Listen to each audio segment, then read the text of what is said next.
There is a creature alive today who has survived millions of years of evolution without change, without passion, and without logic. It lives to kill. A mindless eating machine. It will attack and devour anything. It is as if God created the devil and gave him jaws.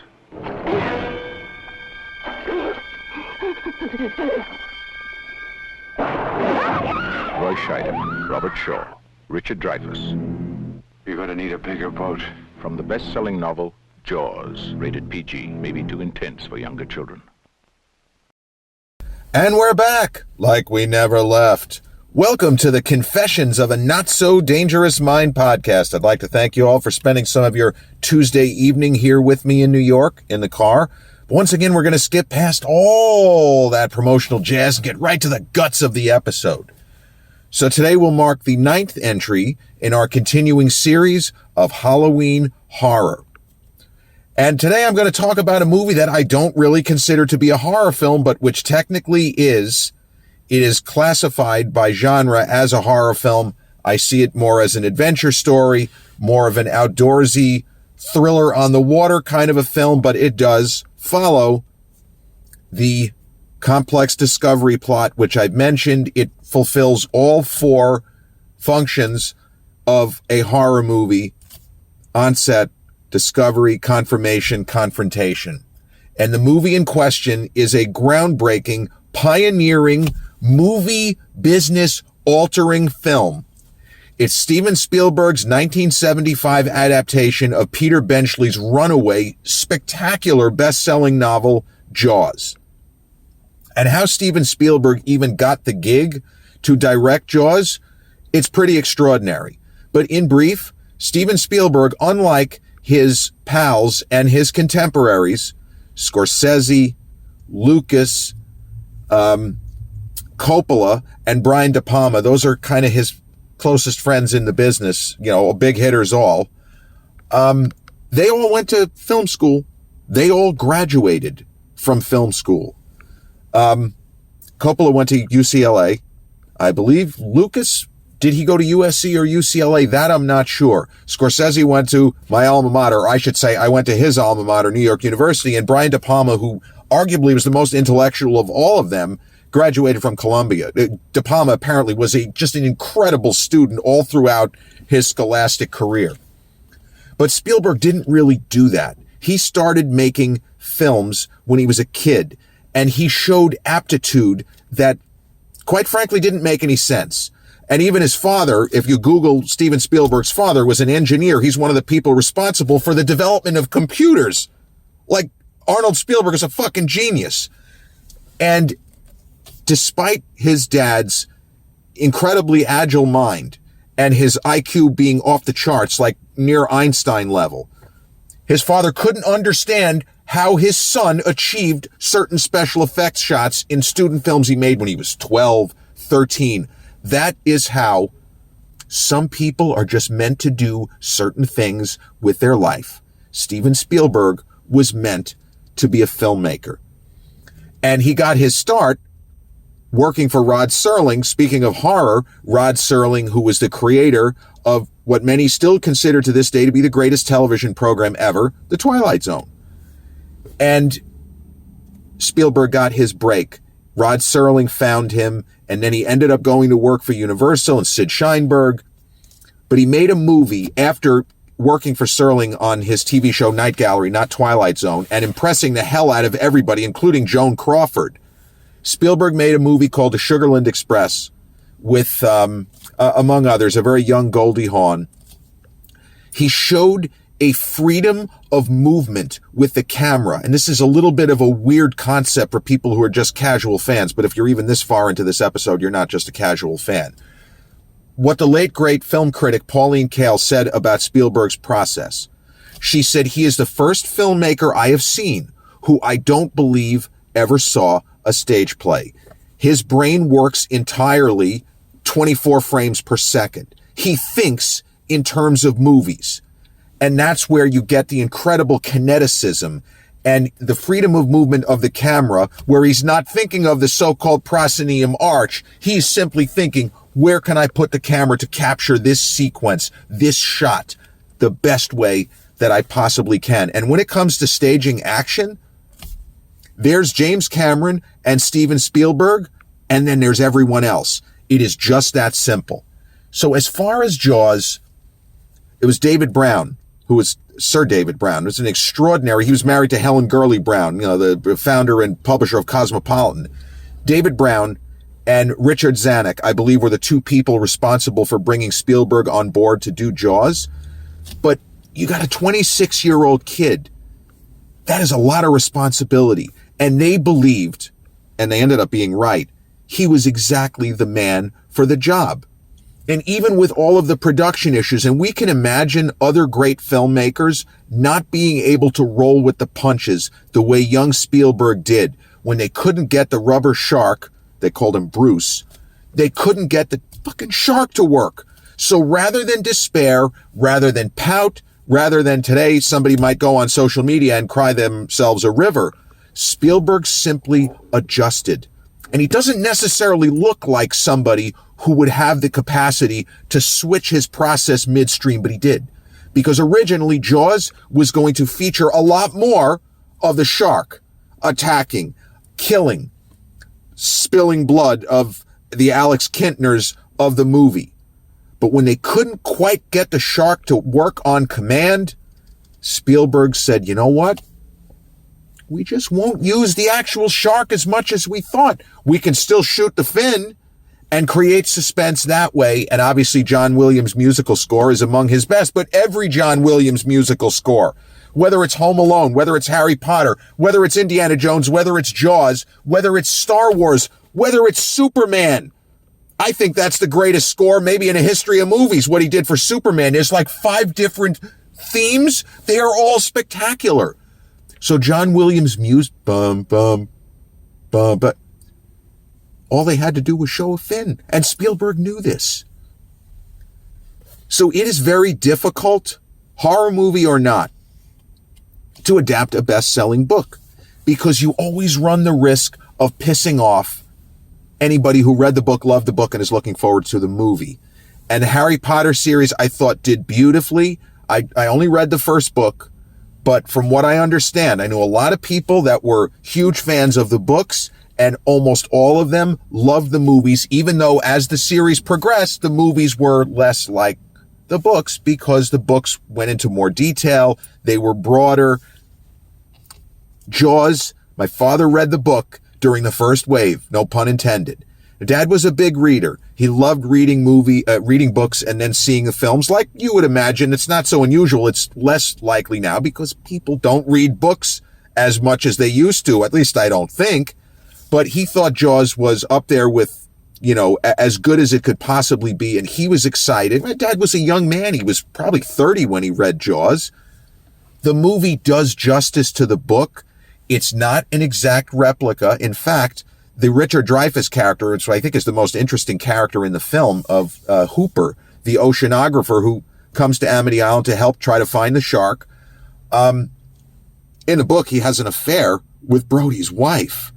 Could you imagine silly, goofy, young Richard Dreyfuss hooking up with Lorraine Gary? Forgive me for saying this, I never really thought Lorraine Gary was much of an actress. Sid Sheinberg's wife. I'm not ragging on anybody. I assume that's why she got the part, because he wasn't going to have to pay her $5 million to make the movie. That was always my assumption. I don't actually know that. I'm speculating, but it wouldn't have worked. Not with that casting, and not with an actor as real as Roy Scheider. Now, Roy Scheider is part of that group of 70s stars like Charles Bronson. And if you want to throw Dustin Hoffman, Charles Bronson, meaning somebody who is not a conventionally attractive leading man. Gene Hackman, not that they're unattractive, but they don't look like Clint Eastwood, Robert Redford, Warren Beatty. Not an accident. Roy Scheider always had a certain quality to him, an authenticity, or to use Richard Donner's word, a verisimilitude. And I don't believe for one second that throwing an affair into this movie does anything other than take away from the story that Spielberg wanted to tell, that David Brown wanted him to tell, that the Zanucks wanted him to tell. And so they did a great job. The adaptation is perfect. And honestly, I don't know anybody, and maybe you do, who ever said that their problem with Jaws was you don't get to see the shark enough. I think the timing, the spacing, not just of the shark attacks, but the spacing of seeing the actual shark, it's perfect. Because to be honest with you, it looks more like rubber the more you see it. And that's the reality.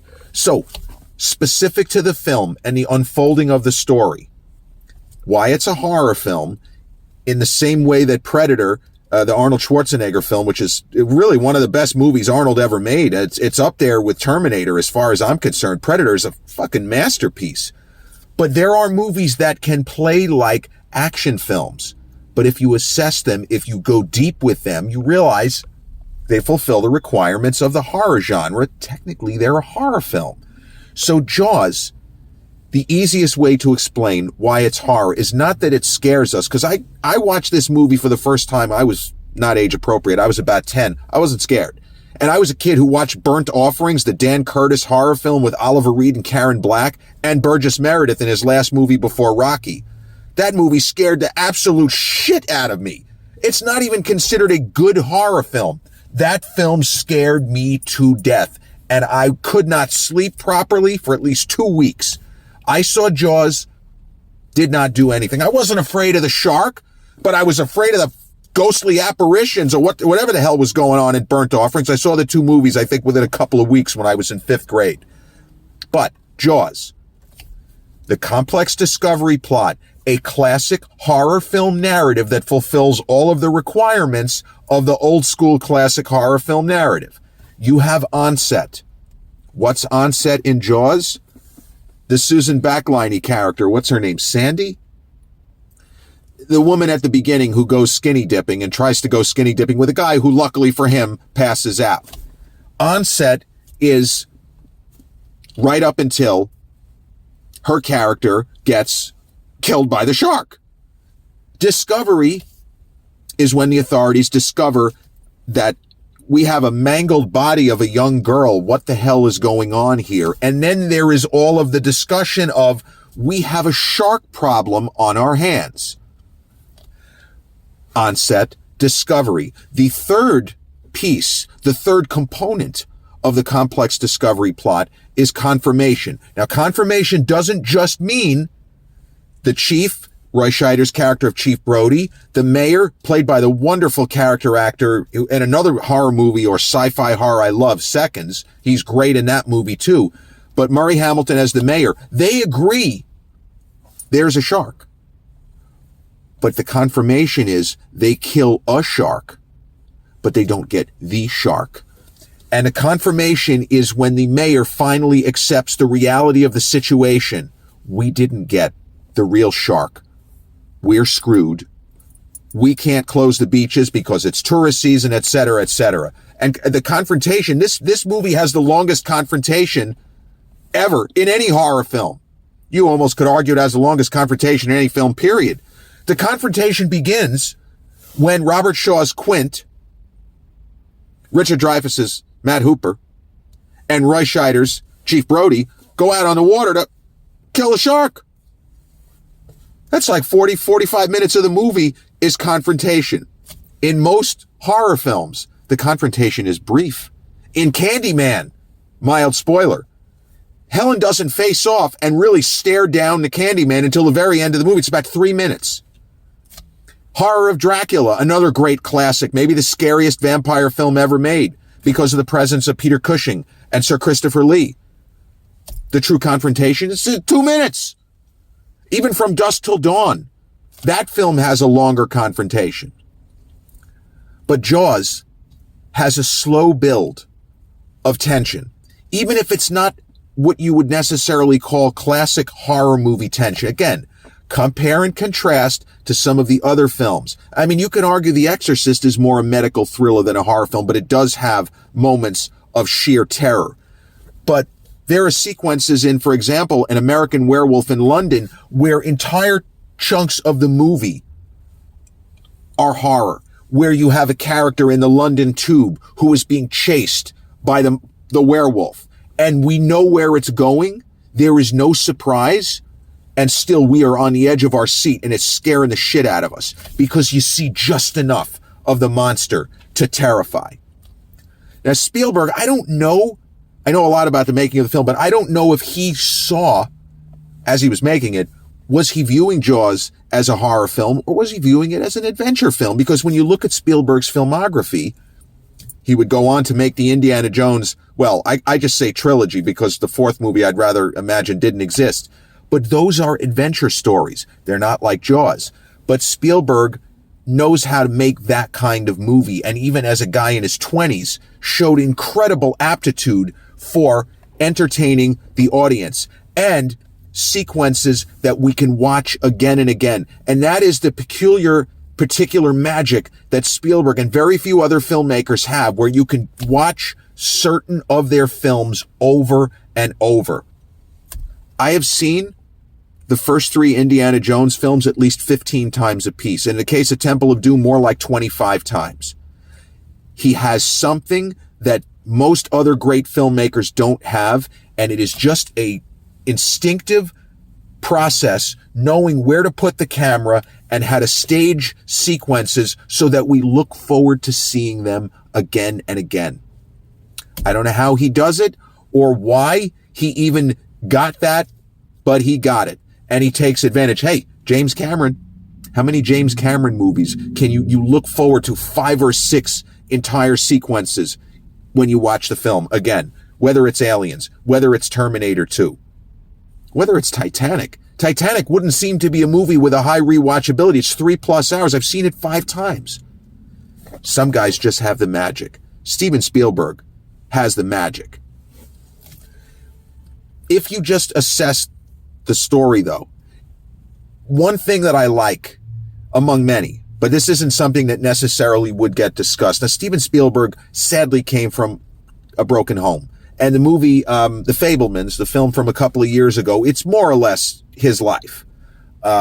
It's about a kid growing up who has incredible aptitude for filmmaking. His father is a genius. His mother is an incredibly talented, theatrical performer, dancer. And the parents run into trouble because the mom wants something else out of life. So many of Steven Spielberg's films deal with some form of the breakdown of the nuclear family. Close Encounters of the Third Kind, E.T. gets into it, and there are other films in his filmography that either directly or indirectly, even a film like Always, gets into this notion. In Jaws, it is presented as a functioning unit, and despite all of the stress that Chief Brody and his wife are undergoing, there's still that one incredible moment, and it's one of the most beautiful moments in Steven Spielberg's entire filmography. And again, it has nothing to do with this being a horror film. This is not a horror film moment. This isn't an action film moment. This is a moment of incredible humanity, underlining the idea, this is not a dysfunctional family. This is not an absentee father. This is not a vacant mom. So Roy Scheider's character is at the table, and dinner table, and he's at the end of his rope. This obviously is before they go off to try to kill the shark. There's so much terrible shit going on. He's gotten almost everything right and has been overruled by the mayor, and he's lost his job, more or less. He got fired. Or at least he's been temporarily put on leave, however they describe it. You know, he's still going to be able to eat. He's not going to go without food, without a job forever. He's at the table, and he has his head in his hands, and his son starts doing some strange stuff with his face and with his hands, and we realize his son is mimicking his father. And Roy Scheider starts to do the same thing. And it turns into a really beautiful moment between father and son, a moment of, as I would say, intense humanity, connection, and love. The opposite of so many other Spielberg films where you have this problem, even in a movie like AI. It's about a boy searching for his mother. And there's so much of that, somebody looking for a parent, a parental figure in a lot of different Spielberg films. But in this movie, these three people, well, the brothers, obviously, there are other brothers, but this is a functioning unit. These are people who care and who love each other. And it's about 50th on the list of things that people would talk about when they discuss Jaws. But looking at it in comparison with Spielberg's entire career and with having seen The Fabelmans, I don't know, was it difficult for him to have that in there? Because I assume that came from the book. I don't think that Spielberg or Roy Scheider or anybody created that. This I also don't know. The story that Robert Shaw's character Quint tells, it's one of the most famous monologues in the history of movies, the story of the USS Indianapolis. There have been a couple of movies made about that. Basically, in World War II, there was this horrendous scenario. It seems like something out of a horror movie where a ship, a United States cruiser, I guess it was a battleship, was sunk in shark-infested waters, and a good number of the men died. And it kind of explains the crusty character of Quint, played so beautifully by Robert Shaw in the film. But it also, we know we're watching a fictional film. But the fact that this seafarer, this tough, crusty captain, the fact that he was a veteran and survived this impossible real-life horror, it adds something more to the movie. And it comes at a time where the three men have bonded, and there is contentiousness and has been from the time that Quint has met Hooper. He grows to respect him. But this scene leading up to Robert Shaw telling the story about the USS Indianapolis, the men are bonding. And even the two people who weren't getting along, they're finding common ground. Because he doesn't look the part, but Richard Dreyfuss's character is the real deal. He really knows his stuff when it comes to sharks, when it comes to being out on the open sea. But then he tells this story, this incredible, terrifying story, which you know it's all true. And even though the character of Quint is not a real guy, it's not even really based on somebody you could, was definitely based on him. It was based on a kind of a compendium, an amalgam of different people who would have existed over time. But it brings you in even further into the story. And the fact that Roy Scheider's Chief Brody lives on an island and he doesn't like water, it seems to be a throwaway, but it's actually really important. He doesn't want to be out there. He's doing his job. He would rather be somewhere other than on the open water, unlike his two companions. They don't live for necessarily killing sharks, certainly not Richard Dreyfuss's character, but these guys love being on the ocean and out there. You know, we're going to need a bigger boat. That was ad-lib, the famous line by Roy Scheider, we're going to need a bigger boat. Just gold. And there is something in the documentary. There was a documentary called The Shark Isn't Working. And then there was the stage play that I think Robert Shaw's son starred in. Is it called The Shark Is Working? I forgot exactly what it's called. But there is a scene in the film. It doesn't appear to be that critical of a scene. But it took about 100 takes for the shark to even work right one time. And it's a moment where Roy Scheider has the chum bucket and he's throwing this stuff to try to attract the shark. And then the shark pops out of the water and menaces him. And Scheider's reaction, Spielberg, is just incredible.